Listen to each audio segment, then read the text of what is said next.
PBB itu sejak awal ya ada hal-hal tertentu kita pernah mendapatkan keuntungan juga karena PBB, irian kembali, pengakuan kedaulatan kita juga karena PBB. Tapi hanya sampai di situ. Dalam perkembangan selanjutnya nggak pernah ada tuh yang PBB melakukan apa-apa kan Pak? Karena selalu ada Dewan Keamanan yang veto begitu ini veto. Iya. Dan kadang-kadang Amerika mengambil alih peran PBB dengan bungkus humanitarian intervention. Iya. Tapi humanitarian interventionnya itu melalui militer yang melanggar kedaulatan. Iya, yang terjadi berkali-kali. Berkali-kali kan. Dia kalau kata siapa tuh? Ada satu pakar Amerika, kok saya lupa lagi terkena. Jeffrey Sah. Yang menyatakan bahwa Amerika itu sudah harus berhenti lah menjalankan politik luar negeri untuk memaintain kekuasaannya dengan menjatuhkan pimpinan negara tersebut. Iya. Ya di Panama, Irak. Terus mana lagi? Sekarang Venezuela. Yang terakhir. Apa namanya? Libya. Kan? Libya, iya. Ya, jadi memang Amerika itu berupaya sekuat tenaga mempertahankan status superpowernya, indispensable country, dengan berbagai cara. Ya, apalagi kalau menurut saya pribadi ini panik melihat the rising of China. Yang kekuatannya bukan hanya militer, tetapi teknologi, infrastruktur dan juga peradaban. Nah, kan kadang-kadang netizen tuh usil tuh.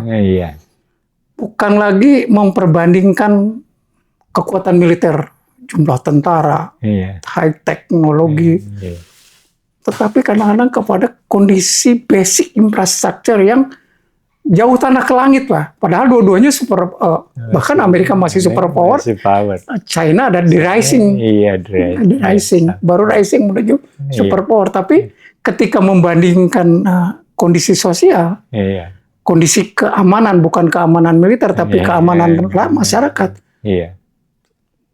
kayak membandingkan langit dan bumi gitu, membandingkan negara maju dengan negara. Nah itu saya kira ya ada akhirnya Amerika muncul arogansinya dengan saya masih kuat dengan militer, dan juga mungkin dengan senjata ekonomi yaitu US dollar, cadangan emasnya kan tetap tertinggi.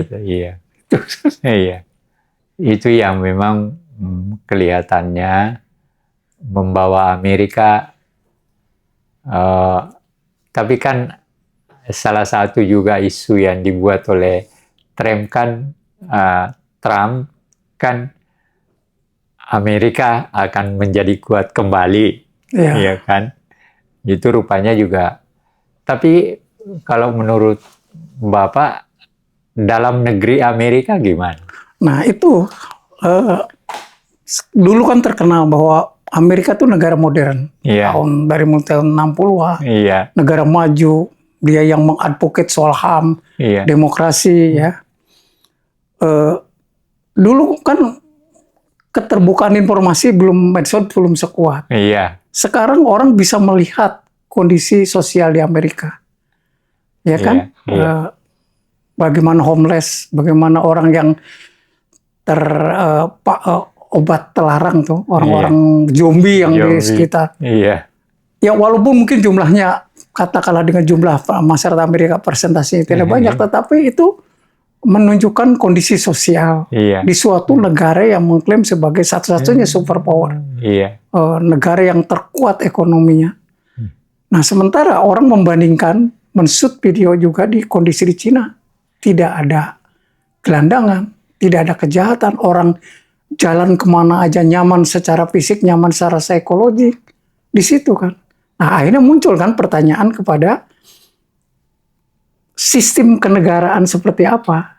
Apakah demokrasi Amerika, apakah sistem otoritarian Cina, sentralistik, tetapi juga dibarengi dengan kapitalisme. Kemajuan kan itu ekonomi. kepada negara-negara seperti Indonesia yang mulai merasakan ketidakefektifannya demokrasi, ya bukan demokrasi itu jelek, tetapi the way how to implement it gitu kan harus dimodifikasi dengan kondisi dalam negeri ya.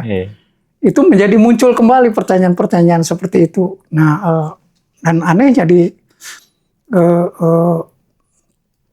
dan juga pertanyaan mulai negara-negara berkembang tuh mulai mempertanyakan Amerika selalu mengadvocate soal HAM dan demokrasi. Iya. Tapi kelihatannya HAM demokrasi itu hanya kepada one man one vote. Iya. Dan kepada demokrasi prosedural kayak pemilu. Tetapi hak asasi sebetulnya seperti hak sosial, ya kan, hak-hak saya susah untuk menyatakan HAM itu terjamin dan demokrasi itu berjalan dengan baik kalau terjadinya gap antara miskin dan kaya itu jauh. Perbedaan tentu ada gap, tetapi kalau gap sudah keterlaluan. Mantan wakil presiden kita, Profesor Budiono, itu mengatakan kalau saya tidak salah, waktu memberikan pidato guru besarnya itu dia katakan begini, kita baru bisa menjadi negara demokrasi kalau pendapatan kita per bulan 14 juta. Iya, 14 juta. 14 juta. Ya, kapan rakyat kita sekarang berapa penghasilannya? Iya.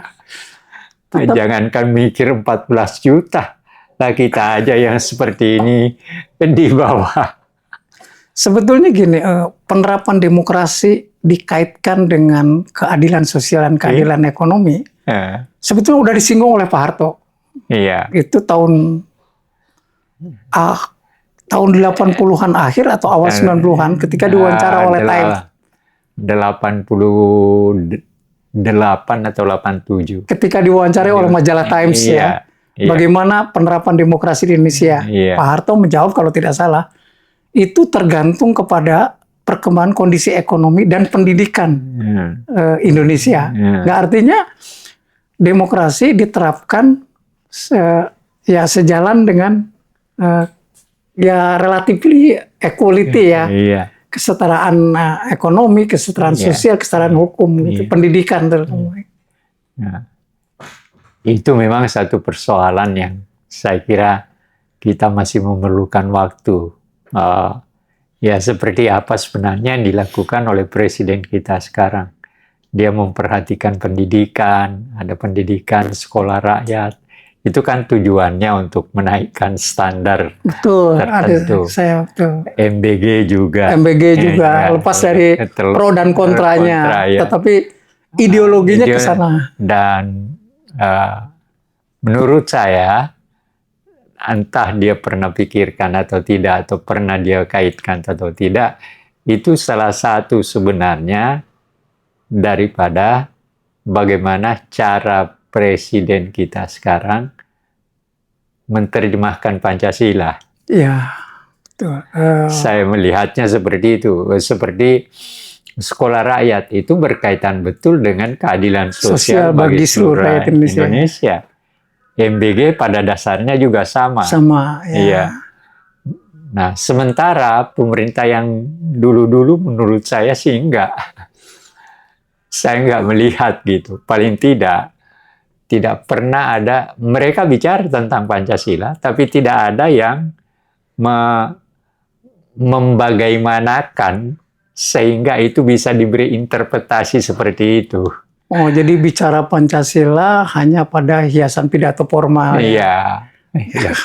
Nah, Prabowo sepanjang yang saya ingat tidak pernah mengaitkan itu dengan Pancasila. Hanya mengaitkan dengan janji politiknya.